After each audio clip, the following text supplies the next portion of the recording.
welcome to, 4 o'clock on a Thursday afternoon. It's already getting dark, but don't worry, I'm here to brighten up your Thursday. Today, I want to talk to you about excessively checking your work. I know, it doesn't exactly roll off the tongue, doesn't exactly sound kind of smooth and easy and straightforward, but then neither does excessively checking your work. It is doing too much, doing more than is necessary, and I'm here to help you stop doing it. For those of you who don't know me, my name is Caroline Flanagan. I am the coach for lawyers with imposter syndrome.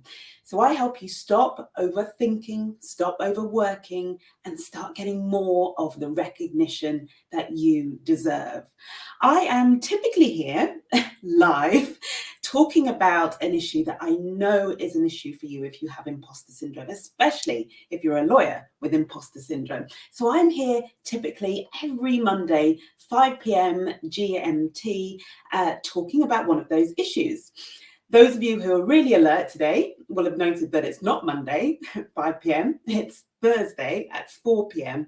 And that's because I had a whole lot of drama with my internet this week. Don't want to be a tech bore, but just to suffice to say, it did not happen on Monday, but it's happening today. And I hope you will enjoy it just as much. Either way, you'll be able to catch it on the replay if you don't have time to watch it today. So back to then today's topic. I'm going to be talking about then excessively checking your work.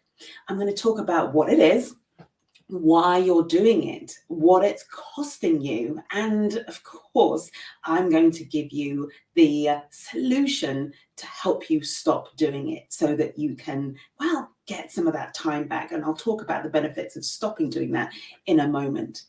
But let's start with the meaning of excessively checking your work. What do I mean by that? Very important to clarify this for you because I know, of course, you work in a very high level, high pressure, highly demanding environment. You're required, of course, to perform at the highest level. And that means there's no room for mistakes, for spelling mistakes, grammatical mistakes, and the margin for error, for getting it wrong. If it's there at all, it's very slim, and typically it's not even available. So I get it. I know how important checking your work is, how essential it is to make sure you're producing at the highest level, at the required standard. But there's a difference between checking a piece of work for as part of a sort of quality control, right? Check that it's not got the typos, do an edit of it. There's a difference between checking a piece of work to ensure it's fit for purpose, so it's doing what you want it to do. A difference between that, what I would call healthy, normal part of your day job, that type of checking, and then the other type of checking, the checking that's excessive. And how we know it's excessive is because it's the checking that is driven not by that very specific result that I've just described, but by a desire to avoid being found out. In other words, it's driven by fear. And that fear, of course, is what lies at the heart of your imposter syndrome. So you know it's excessive checking when the reason why you're checking, going over and over a piece of work to check, the reason is because of your imposter syndrome. For those of you who, you've been on another planet, you haven't been watching any of my lives, you don't know what imposter syndrome is, let me remind you. 3 very clear, obvious traits. I call them the classic signs. Number 1, you feel like a fraud. Number 2, you think your success is down to luck. You can't internalize your own successes. You feel like it's just all happened by chance. Number 3, you have that horrible feeling, often constant, that at any moment now, somebody's going to tap you on the shoulder and you'll be exposed. You're going to be found out. So I like to say fraud, luck, found out. Those are the 3 key classic signs of imposter syndrome to help you identify if that's what's going on with you. But they aren't the only signs, and something like excessive checking is in fact one of what I call the secret signs of imposter syndrome, because it's excessive, because it's driven by that fear of not being enough.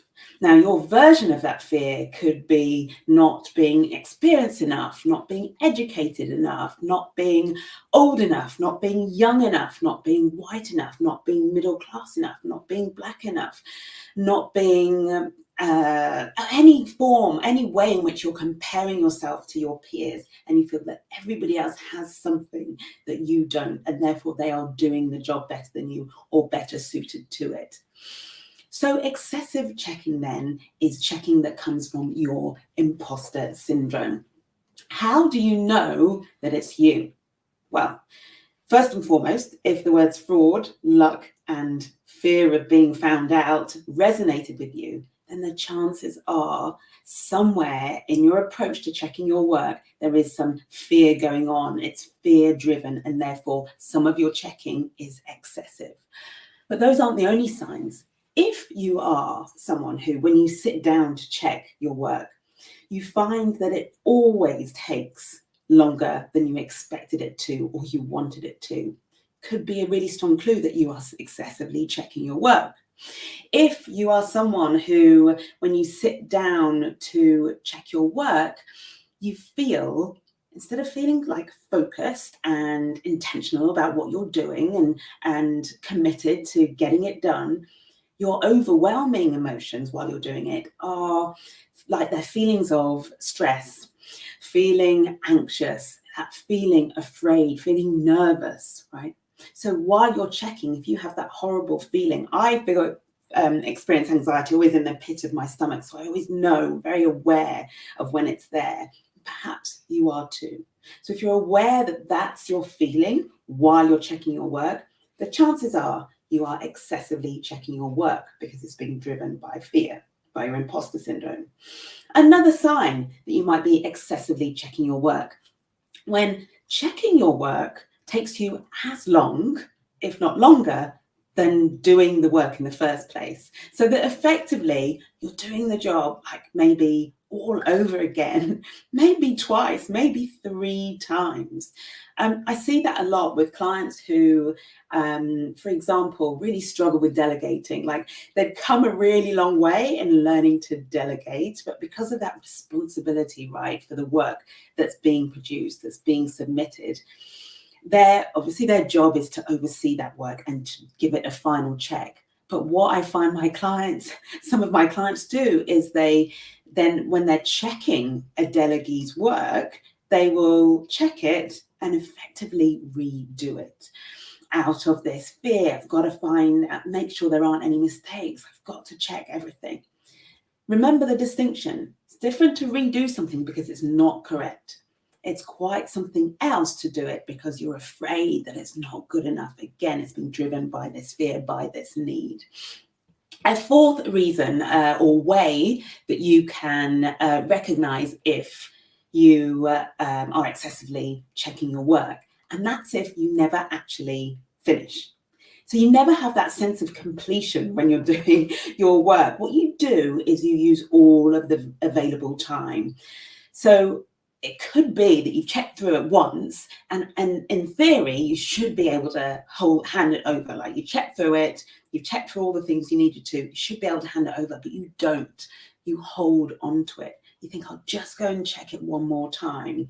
You hold on to it. And in the end, the only reason why you hand it over is because you've run out of time. I'm kind of imagining, like, as I'm sitting here, you having like this piece of work and holding on to it really tightly because you want to just check something, and then someone having to like prise it from your hands. I think that's a bit like, it's reminiscent of what it's like when you're doing an exam. I'm thinking about this at the moment because one of my boys, Max, has got an entrance exam coming up, poor him, and I know he'll be there at the end of the session. He'll be like holding on to his exam paper, and they'll have to like, prise it out of his hands. So if that's you, if you're someone who holds on to a task, holds on to a piece of work until the very last minute because you want to have the opportunity to just double check, just triple, quadruple check it, then my friend, you are definitely someone who is excessively checking your work, because all of that is coming from fear. So why do a live about this? Why does it matter? Why bring it to your attention? It's perhaps not something that you are massively conscious of during the day. Some of my clients are actually. Some of them are acutely aware of how much time that is being lost to this checking and how stressed and how anxious it makes them feel. So if that is you, I'm so glad you are watching this video and that this will be able to help you. So talking of time, then let's talk about what the cost is and the reason why, even if it isn't front of mind for you as a problem, why you still want to address it if this is an issue for you. It's basically excessively checking your work is a form of overworking. So as you'll recall at the beginning, I say that I work with people with imposter syndrome to stop them overthinking and stop overworking. Those are the two classic symptoms, right, of your imposter syndrome. It's how it's showing up. It's what it's making you do, the impact it's having on your work. And the problem with overworking, I actually talked about overworking in my live last week, so you should be able to catch that if you haven't seen it already. The issue with overworking is it comes at a huge cost. So excessively checking is a form of overworking that costs you these four main things. Number one, it costs you time, precious time, that most precious commodity that we don't have enough of, that we never get back. If you are excessively checking, by definition, you're checking more than you need to, which means you're spending more time than you have to, than you should, on a piece of work. Now, that may not seem like a big deal if it happens once or twice, and it's just a question of a few minutes. But over the course of a week, over the course of a month, over the course of a career, how much time do you think that adds up to over time? How much time does it add up to over time? A lot of time. The point is, every minute, every hour that you spend doing work that you don't need to do is time lost. That's time that you could be spending doing other bits of your work, because already your workload is so enormous, right? So you could be allocating that time much more effectively to other bits of work, and therefore reducing that feeling of overwhelm that you have to live with for so much of the time. You could be allocating that time to, well, the things that you so often have to put second, the people you love, the things you love doing, your self-care. All those minutes, all those hours accumulated as a result of you excessively checking, we want to get those back. I want to get you to a place where you're not losing that precious time and it can be put to better use. A second cost of excessively working, well, of course, if you're spending too much time excessively checking, then you're not being as efficient as you could be, as you need to be. And if you're not being efficient, then you're not performing at your highest level. So the second cost then is it affects your performance. This is clearly bad news. A lot is expected of you. We don't want these habits to be compromising your performance all the time. We don't want to say that that's okay and that's acceptable when we know it's something that we can change and we can fix. The third cost to you, well, if it's affecting your performance, then by definition, it's affecting the recognition that you are getting, or should I say not getting. Because as long as you are wasting time doing more work than you need to on certain projects in certain areas, then that's time that's not being spent performing at your highest level, showing people what you're capable of. So the third cost then is you not getting the recognition that you deserve, that you are entitled to get, if only people could see you working at your highest level more of the time. And then the fourth cost, so important. As long as all of this is going on, as long as you are working from a place of fear, and that's producing in you the anxiety and the stress and the worry, well, I said this before, work is not very much fun when that is your overwhelming, your most common emotional experience. I know for a fact that you like your job. You tell me all the time. My clients tell me specifically the things that they love about being a lawyer. You like the intellectual challenge. You like having to solve problems. You like the opportunity for progression. You like the people you get to work with. But how can you enjoy all of that when you spend so much of your time in that state of fear or anxiety, or even any of your time? So every minute you spend feeling stressed and anxious and excessively checking your work is a minute you're not enjoying your job. I don't know about you, but I think those costs are too high. They're pretty compelling, a compelling reason to do something about it. But before we get to that, let's look at what is really going on here. Why are you excessively checking your work? Of course, it comes back to this feeling that you're not enough. It's what I like to call, and you'll hear me talking about, the not enoughness, right? That is the feature of imposter syndrome. It's what you feel when in your head you think you're a fraud, and you think your success is down to luck, and you think somebody's going to tap you on the shoulder and expose you. Yeah, that you have that feeling of not enoughness. And the problem is then what you do is you try to overcompensate for that. So either consciously or unconsciously, you have the feeling of not being enough. And that drives you to just like, well, I need to do that bit more. It may take my colleague half an hour to checklist, but that's different. I'm less than, I'm not enough. So therefore, I need to do twice as much work in order to produce the same level of result. So you're overcompensating. And of course, yeah, overcompensating for what you think is lacking in you, but also very cleverly. And this is what I say we, because I'm very much someone who has imposter syndrome. The only difference between me and you is I know how to solve it. And I'm going to talk about that in a moment. But the point is, as someone who experiences imposter syndrome, like me, like you, then for sure, your biggest nightmare is being found out. Like almost everything we do is an attempt, is a drive to try to avoid that finger, that tap on the shoulder of exposure. Hence the excessive checking, hence doing the same job all over again to try and just doubly make sure. Because in our bodies and in our brains, like there's so much at stake. It's our biggest fear, being found out. So that's what's actually going on. So what's the solution? What should you do about it if you are excessively checking your work? Well, the solution to this form of overworking is very simple. Instead of showing up as you have been, as who you are not, all you have to learn how to do is show up to your work, to the task, to the agreement, the submission, whatever it is that you're checking, whatever you're doing, show up as who you are. Stop showing up as who you are not. Start showing up as who you are. Sounds so very simple, but let me explain.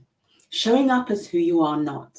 When you are in the mindset of, I am not enough, when you are wallowing in your what not enoughness, whether consciously or unconsciously, what you're doing is you are showing up to your work, meaning that the energy you're bringing to your work comes from fear. Now, fear is a very interesting emotion, how our bodies and our brains react to it. Fear is the highest level threat as far as we as human beings are concerned. If we are afraid, that means something is threatening us. And so what our body does and our brain does is it ignores everything else comes second. It ignores all of the other things you may have at your disposal, you may have going on, and it focuses 100% on avoiding the thing that is making us afraid, right? So what I say is that when you're in that position of thinking you're not enough and it's creating all this fear, what it's doing is it's keeping you at the lowest level of your performance. All you are really doing is trying to avoid that being found out, trying to avoid the thing that is most fearful for you. And that makes you very restricted, very limited in what you are able to bring to the task. So by definition, in its very nature, you showing up as not enough to the task, right? With that feeling, with that thought that you're not enough, actually creates that very result, by which I mean you end up bringing not enough of you to the task. You're just bringing the fear and the very limited resources that your body and your brain will make available to you when you're in a state of fear. So of course, when you sit down to check that work, of course it's going to take you longer. Of course, you're going to feel the need to go over it 2 times, 3 times, and feel very insecure about your ability to spot the mistakes you need to spot, make sure it's doing the job that it was intended for. Now, contrast that with why I want you to be showing up as who you are. That's when it gets interesting. Showing up as who you are doesn't involve any fear. Showing up as who you are simply means showing up and bringing with you the lifetime of experiences, of skills, of resources that you have acquired over a lifetime, over the life that you have lived. And it is a very unique combination of attributes and of skills that is uniquely valuable for that very reason. And what's beautiful about that is it means that if you can show up as the person who is you, with the life that you have led, the things that you have done, whether they have been successes, whether they have been failures that you've bounced back from, the things that have driven you to arrive at this point, what it shows about you and what you're capable of, all of that you bring to checking a piece of work. How very different it is. Instead of feeling stressed, anxious, fearful, you get to feel just grounded, just calm, in control, dare I say it. Showing up as who you are is bringing everything you are to your work, to your life. And for those of you who are thinking, oh, that sounds exhausting, bringing all of those things that I am and all my experiences, no. It's a practice, and I'm going to tell you how you do that in a moment. But what's exhausting, I keep being asked, isn't that really tiring? What's tiring is managing the stress, is managing the anxiety, is the excessive checking and the working more, the overworking more than you need to, right? So no, it's not tiring at all. To be able to access who you are, all of who you are, is very calming and very grounding. And here's what happens when you're able to do that.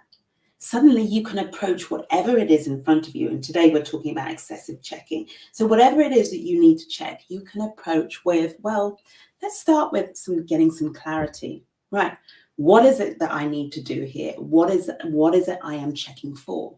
Just the ability to ask yourself that question as you go into doing a task changes everything about your mindset when you're in that task. How about when you're feeling grounded, when you're feeling calm, how it helps you to be really intentional. I've just made up a new word. Helps you to be intentional about what you want your checking or your review to do. And you can hold that intention in your mind as you do it and stay focused on that intention. Make sure the changes that you make come from or in service to, rather, that intention. Focus, I just mentioned. When you're grounded and you're calm, you're able to focus on the job in hand. You're not battling, the distractions of your environment, but more distracting. You're not battling that voice in your head that's worried, that's anxious, that's saying it's taking too long, that's saying, oh, have you missed something? What happens if you make a mistake? Everybody will know. You know which voice I mean, the imposter voice, that internal chatter, that narrator that has your best interests, but unfortunately undermines your ability to perform at your highest level because it's so busy worrying you with its fears. So when you are able to be grounded and calm because you're bringing who you are to the task, you can focus. That all clears. I like to think of it as the sort of clouds clearing from your brain, the clouds of distraction just clear, and you can just get on with the task.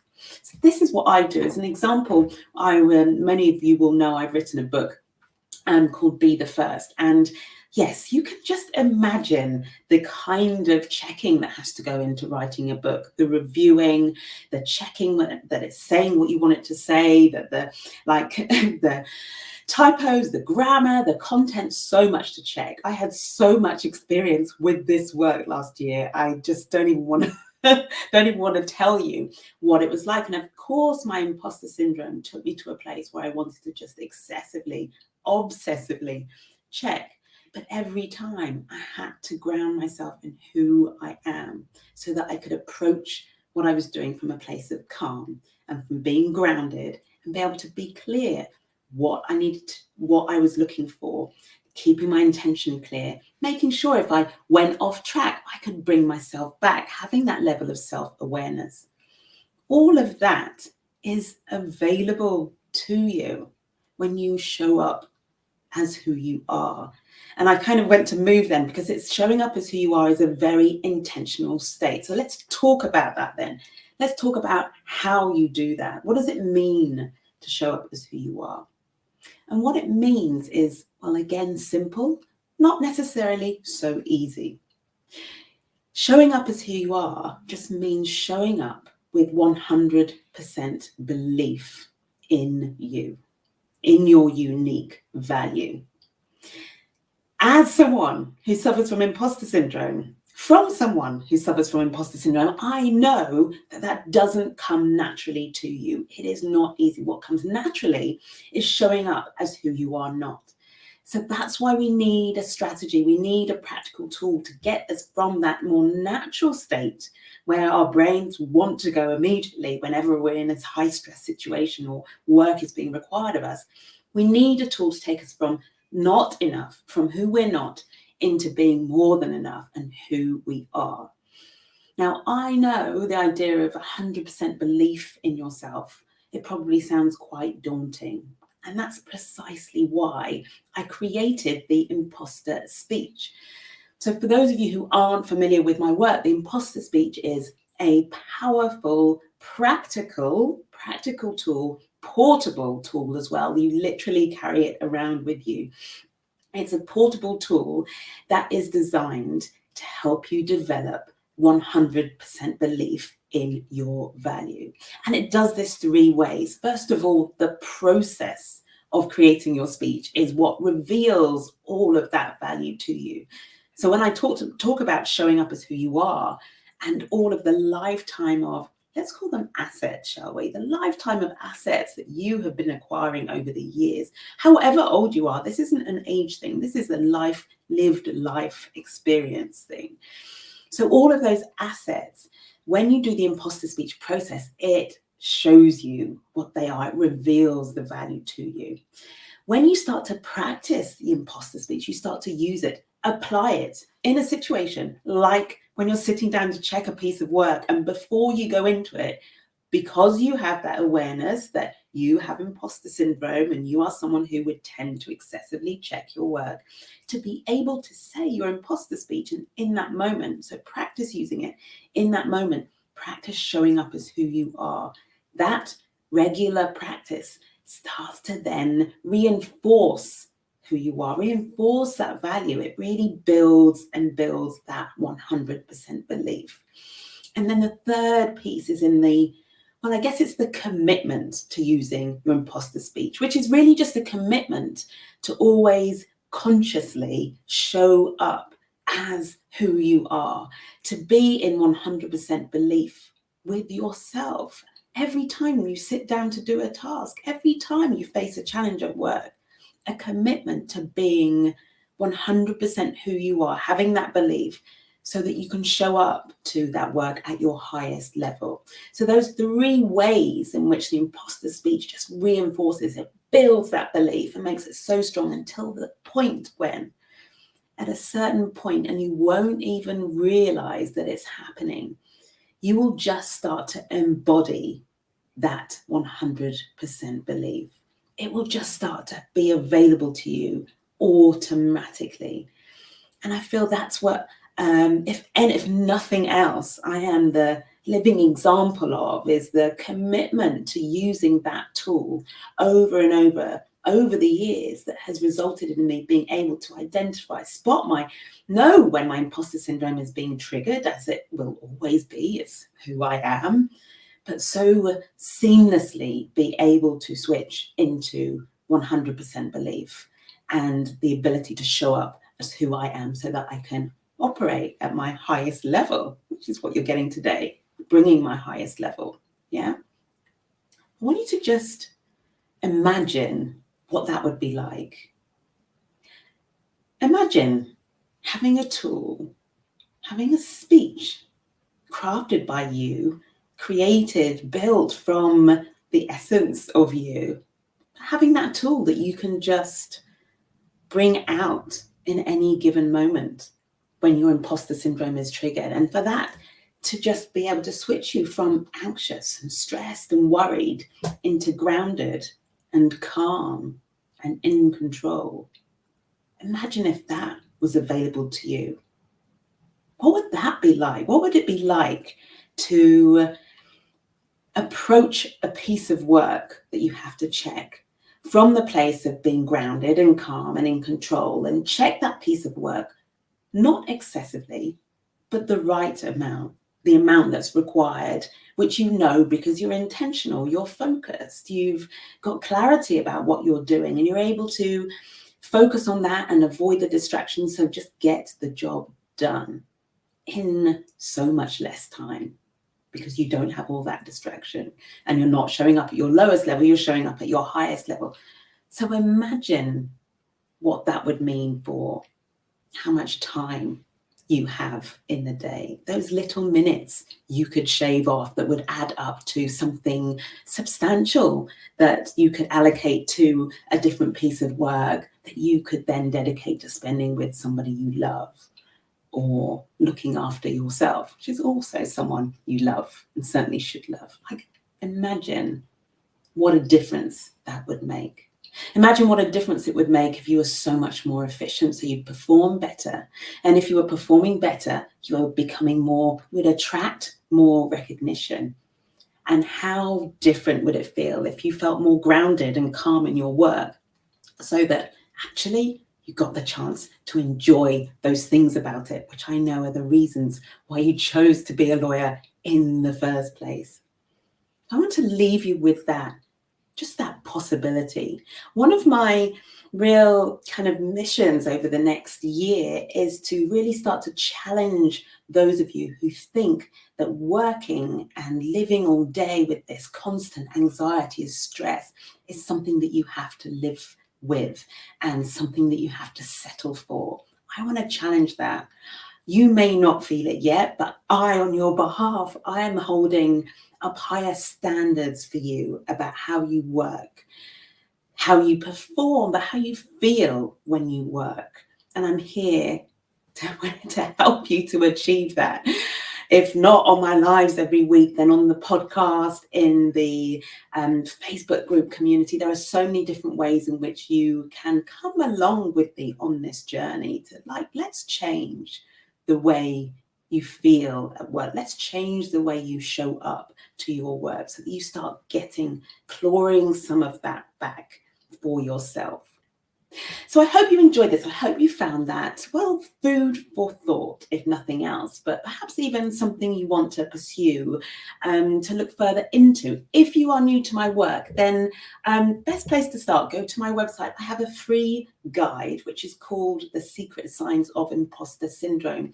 You can submit your email address, download that. You will be put onto my mailing list where my newsletter goes out. I call it a newsletter. It's not really news. It's more actual sort of kind of me coaching you in writing every Friday.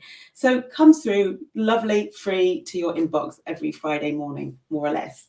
So if you're new to this work, go to the website, carolineflanagan.com, and get your free guide.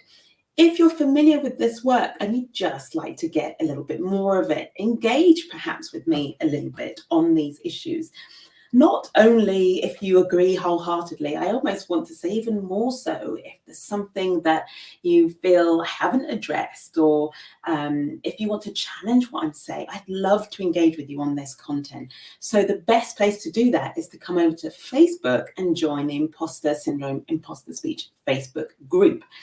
Third and finally, if you're not new to this work, you're familiar with it, if you've already been engaging with me, or just if you are ready to start taking action, to start changing how you live and how you work and how imposter syndrome is showing up in your life or causing you to show up in your life and your work, then it's time to book a consultation with me. Go onto the website, as I said, carolineflanagan.com, very easy to remember. Book in a free consultation with me. I will sit there with you for an hour and I will just learn everything about what's going on with your imposter syndrome. And we can see whether this work, like the potential that this work has to help you with that. I would love to get on a call with you. So do not hesitate if this stuff is making sense to you. Right, that's enough from me today. I am thrilled. It's been an absolute pleasure. Thank you so much for listening, for your attention. I appreciate you. And I will be back. Internet being well, I will be back on Monday to talk about another issue, which has gone out of my mind. So I'm going to put it on the comments there of what I'll be talking about next Monday. That's it for now. It's getting dark outside. I wish you a beautiful evening. If you're watching this on the replay, thank you so much. Leave me a comment and hopefully I'll see you live next time. All right, bye for now.